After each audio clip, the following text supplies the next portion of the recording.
are the owners and the builders and the property managers. We're the people that make the day-to-day decisions on building maintenance and development and growth. Contractors, engineers, architects, and those from executive management from real estate-related companies.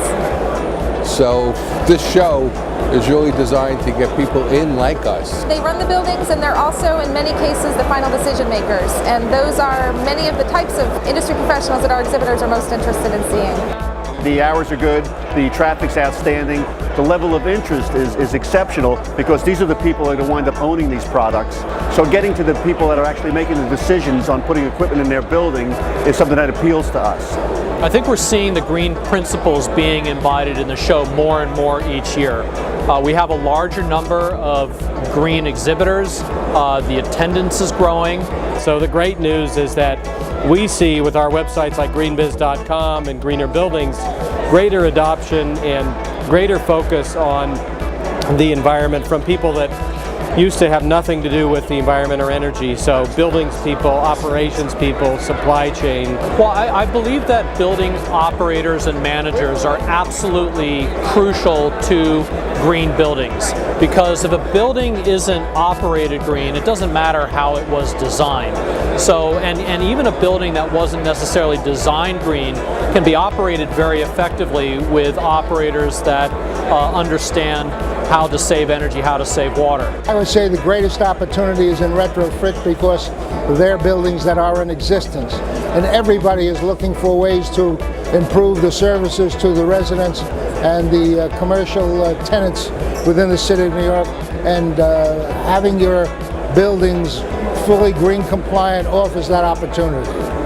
Tenants in multi-tenant commercial buildings are one of the main drivers of buildings going LEED. You know, clearly there are energy savings, there are water savings, but things that are being seen as even more valuable are tenant retention, are the ability to attract tenants, in some cases the ability to charge more money. There's also a variety of new energy codes that are affecting the New York City real estate market, so like it or not, it's part of where the industry is going. The city has passed several local laws that require anything that's retrofitted to have some level of green standard to it. I think socially, so social consciousness is pushing a lot of it. And I just think it's, you know, as it becomes a cheaper way to do things, that more and more people pay attention to it. More and more, I think the light bulb is going off for CIOs and COOs and businesses.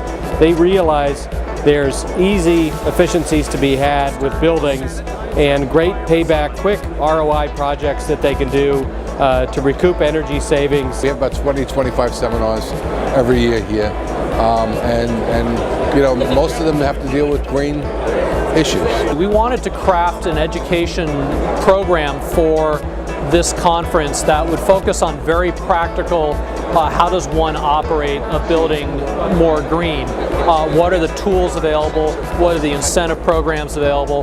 What is the regulatory background? I think the state of New York has done an awful lot to encourage and incentivize, to the extent we have resources that we can invest in this.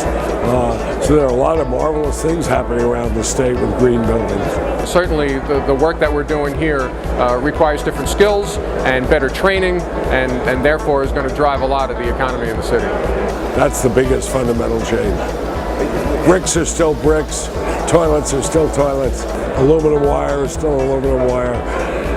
This is a whole new way.